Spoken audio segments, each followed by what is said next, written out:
ഇന്നലെ വിചിത്രമായൊരു സർക്കുലർ സപ്ലൈകോയുമായി ബന്ധപ്പെട്ട് സർക്കാർ ഇറക്കിയത് നമ്മൾ കണ്ടതാണ്. അതായത് മാധ്യമങ്ങൾക്ക് സപ്ലൈകോയുടെ പടി കയറാൻ അനുവാദമില്ല എന്ന് പറഞ്ഞ് MD ശ്രീറാം വെങ്കിട്ടരാമൻ ഇറക്കിയ ആ സർക്കുലർ അതിനെ ഇപ്പോൾ ന്യായീകരിക്കുകയാണ് ഭക്ഷ്യ മന്ത്രി GR അനിൽ. മാധ്യമങ്ങൾ എന്ന് പറഞ്ഞു വരുന്ന എല്ലാവരെയും ഔട്ട്ലെറ്റുകളിൽ കയറ്റി വിടാനാവില്ല.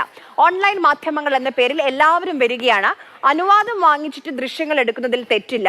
അനുവാദമില്ലാതെ കയറി ഇറങ്ങാൻ കഴിയുന്ന അവസ്ഥയുണ്ടായാൽ സ്ഥാപനത്തെ അത് തകർക്കുമെന്നും ഭക്ഷ്യമന്ത്രി.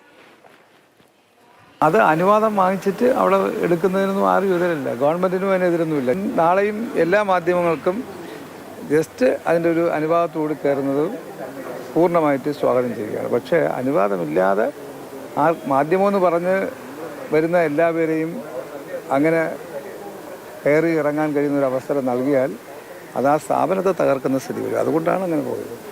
AK സ്റ്റെഫിനാണ് വിവരങ്ങളുമായി ചേരുന്നത്. സ്റ്റെഫിൻ, ഈ സർക്കുലർ ഇറക്കുന്ന സമയത്ത് സാധനങ്ങൾ എത്തിച്ചാൽ പോരെ എന്നൊരു ചോദ്യമുണ്ട്. അതിലപ്പുറം മാധ്യമങ്ങൾക്ക് ഇനി പെർമിഷൻ വാങ്ങിയാൽ കയറാൻ പറ്റുമോ? അരിയ സപ്ലൈകോ വഴി വിതരണം ചെയ്യുന്ന സബ്സിഡി സാധനങ്ങളുടെ വില വർദ്ധിപ്പിച്ചുകൊണ്ട് സർക്കാർ ഉത്തരവിറക്കിയത് ഏതാനും ദിവസങ്ങൾക്ക് മുമ്പാണ്. ഇതിനു പിന്നാലെ ഈ കാര്യങ്ങളെല്ലാം തന്നെ മാധ്യമങ്ങളിൽ വലിയ തോതിൽ വാർത്തയായിരുന്നു. ഇതൊക്കെ കണക്കിലെടുത്തുകൊണ്ടാണ് ഇപ്പോൾ മാധ്യമങ്ങളെ പുറത്താക്കുന്ന ഒരു നടപടി ഈ സപ്ലൈകോ CMD ആയിട്ടുള്ള ശ്രീറാം വെങ്കിട്ടരാമന്റെ ഭാഗത്ത് നിന്നും ഉണ്ടായിരിക്കുന്നത്.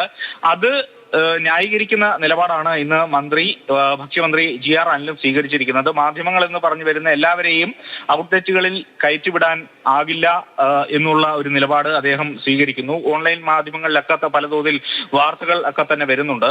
പക്ഷേ അനുമതി നേടിക്കൊണ്ട് ഇതൊക്കെ ഷൂട്ട് ചെയ്യാം എന്നുള്ള കാര്യവും മന്ത്രി പറയുന്നുണ്ട്. പക്ഷേ ഇനി ഏതായാലും ഇതുമായി ബന്ധപ്പെട്ട് ഈ അനുമതി തേടുമ്പോൾ ഇത് ലഭിക്കുമോ എന്നുള്ളതൊക്കെയാണ് ഏറെ ശ്രദ്ധേയമായ ചോദ്യം. പക്ഷേ ഈ സപ്ലൈകോ ഔട്ട്ലെറ്റിന്റെ പുറത്ത് മാധ്യമങ്ങൾക്ക് ആൾക്കാരോട് ഈ കാര്യങ്ങളൊക്കെ തന്നെ ചോദിക്കുന്നതിനൊന്നും യാതൊരു തടസ്സവുമില്ല. അതുകൊണ്ട് തന്നെ ഈ സപ്ലൈകോയിൽ സാധനങ്ങൾ എത്തിക്കാതെ ഇത്തരത്തിലുള്ള ഉത്തരവ് ഇറക്കുന്ന ഒരു സർക്കാരിന്റെ നടപടി അല്ലെങ്കിൽ ഭക്ഷ്യവകുപ്പിന്റെയൊക്കെ നടപടി ചോദ്യം ചെയ്യപ്പെടുക തന്നെ ചെയ്യും.